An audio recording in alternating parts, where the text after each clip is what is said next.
Assalamualaikum warahmatullahi wabarakatuh. Bismillahirrahmanirrahim. Alhamdulillahirabbil alamin. Sahabat pejuang Quran dimanapun Anda berada, untuk kesempatan kali ini kita akan membahas seputar langkah-langkah untuk menghafal Al-Quran.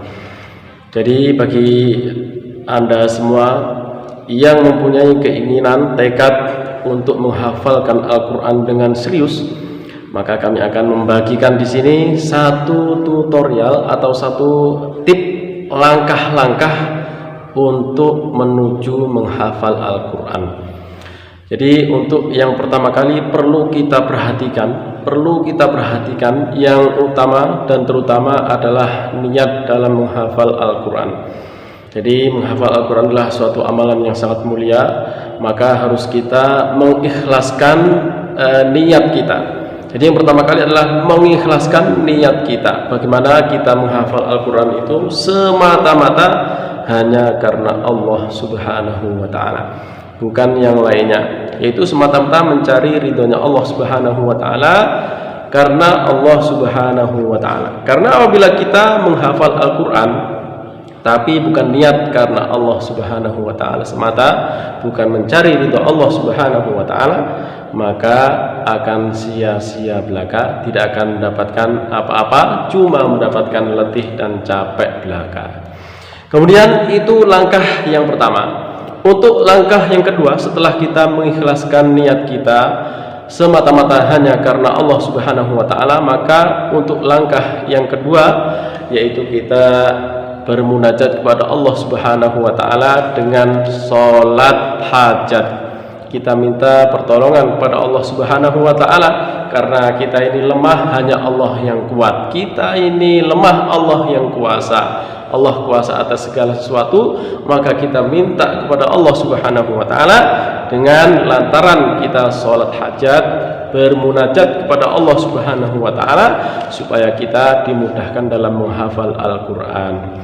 Kemudian untuk langkah yang ketiga yaitu bagaimana kita menghafal Al-Quran sebelum kita memulai menghafal ayat demi ayat. Maka penting sekali kita, bagi penghafal Al-Quran itu, kita perbaiki bacaan kita dulu.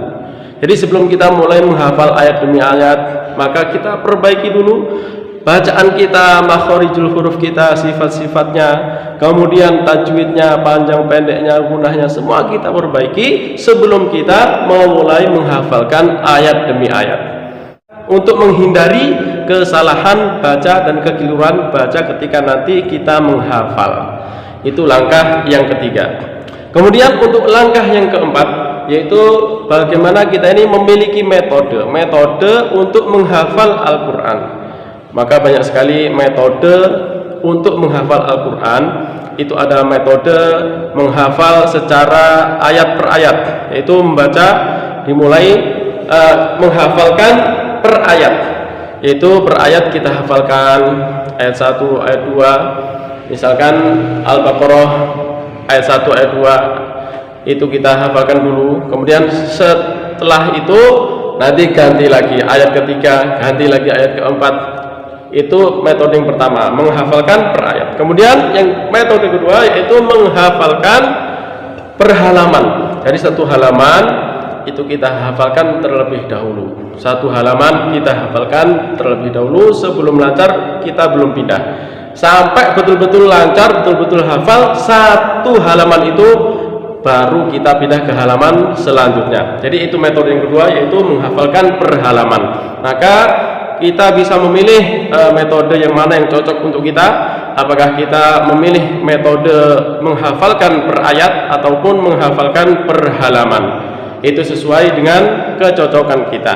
Kemudian langkah yang kelima yaitu bagaimana kita ini memilih waktu yang bagus dan waktu yang tepat untuk menghafal. Jadi untuk para penghafal Al-Quran itu berbeda-beda waktu yang tepat, dan waktu yang paling bagus untuk menghafal itu enggak sama dari orang per orangnya. Karena masing-masing orang punya kesibukan masing-masing. Maka untuk pedagang nggak sama waktu yang cocok, waktu yang tepat dengan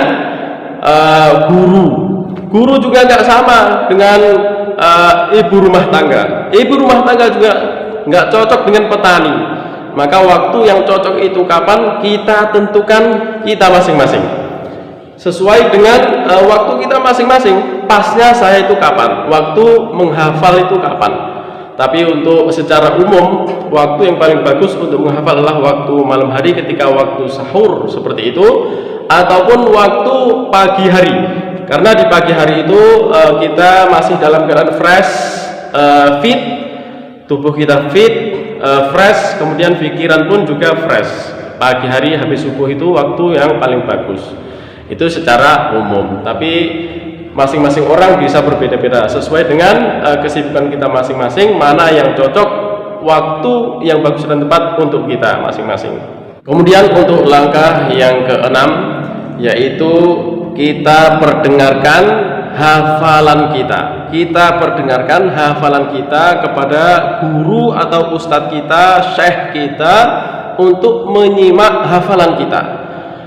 Ini manfaatnya, tujuannya untuk apa? Yaitu untuk supaya menghindari kekeliruan dan kesalahan dalam membaca.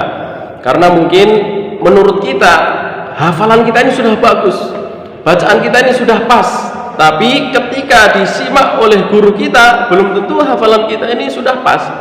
Karena mungkin kurang, panjangnya kurang dikit, atau mungkin kepanjangan sedikit, atau dengungnya kurang, atau harokatnya ternyata salah. Maka perlu untuk menghindari kesalahan baca, untuk menghindari kekeliruan dalam bacaan kita, hafalan kita, maka kita perlu menyimakkan atau menyetorkan hafalan kita ini kepada guru kita. Paling bagus adalah guru kita ini orang yang memang sudah hafid Al-Quran atau hafidhoh. Kalau nggak ada orang yang hafidhoh ataupun hafid di kampung kita, mungkin bisa orang-orang yang dekat dengan kita yang memang bacaannya sudah bagus, ataupun yang tajwidnya sudah bagus, bisa ngerti ini baca Al-Quran yang baik, maka itu bisa untuk menyimak kita. Itu langkah yang keenam, yaitu menyimakkan atau menyetorkan hafalan kita. Adapun langkah yang ketujuh yaitu bagaimana kita memurojaah atau mengulang-ulang hafalan kita sesering mungkin, semampu kita, sedapat kita. Maka pokoknya kalau ada waktu senggang, waktu yang longgar, kita gunakan untuk memurojaah hafalan kita, baik hafalan baru maupun hafalan yang sudah lama. Karena walaupun kita ini punya hafalan yang sudah banyak, ataupun hafalan kita ini sudah lancar semua, mantap, tapi kalau kita nggak pernah memurojaah, nggak pernah kita lihat, atau nggak pernah kita ulang hafalan kita dalam jangka waktu yang agak lama, maka hafalan kita akan melemah dan akan menghilang dari hafalan kita. Maka penting murojaah, mengulang hafalan sesering mungkin. Kemudian untuk langkah yang ke-8, yaitu bagaimana dalam menghafal Al-Quran kita menggunakan satu mushaf. Karena apa? Karena setiap mushaf, setiap jenis mushaf, setiap percetakan itu memiliki posisi atau tempat ayat yang berbeda-beda.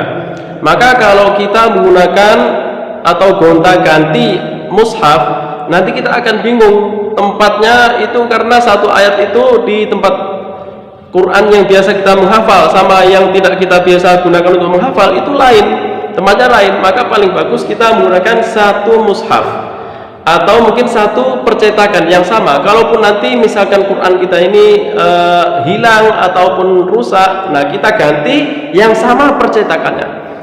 Tapi untuk yang standar, itu yang digunakan untuk menghafal Al-Quran secara standar internasional, itu Quran pojok.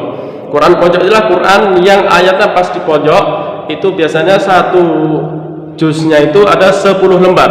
Kemudian setiap satu halaman itu isinya 15 baris. Nah itu untuk para penghafal Al-Quran, itu standarnya seperti itu. Maka biasanya untuk menghafal Al-Quran yang Qurannya Quran pojok seperti itu, kalau di Indonesia ini biasanya percetakan yang digunakan itu ada percetakan Menara Kudus dan lain sebagainya. ataupun cetakan Madinah juga bisa kita dapatkan di toko terdekat di tempat kita. Kemudian untuk langkah yang terakhir yaitu bagaimana kita ini memperbanyak doa. Dikarenakan doa adalah senjatanya orang mukmin. Jadi senjatanya orang mukmin, dan dalam setiap amalan kita ini dianjurkan, diperintahkan untuk selalu memulainya dengan berdoa. Dan juga doa ini adalah bukti tawakal kita kepada Allah Subhanahu wa taala. Doa supaya kita ini dimudahkan oleh Allah Subhanahu wa taala. Kita bisa berdoa dengan doa yang ada di Al-Qur'an dan hadis, ataupun doa-doa yang telah diajarkan oleh para alim ulama, ataupun doa dengan bahasa Indonesia juga enggak apa-apa, supaya kita dimudahkan dalam menghafal Al-Quran. Jadi itu langkah-langkah tip ataupun trik untuk menuju menghafalkan Al-Quran. Maka bagi antum semua yang menginginkan menghafal Al-Quran, maka bisa dipraktekkan trik ini. Cukup sekian yang dapat kami sampaikan, semoga ada manfaatnya, terutama bagi saya pribadi dan antum semua.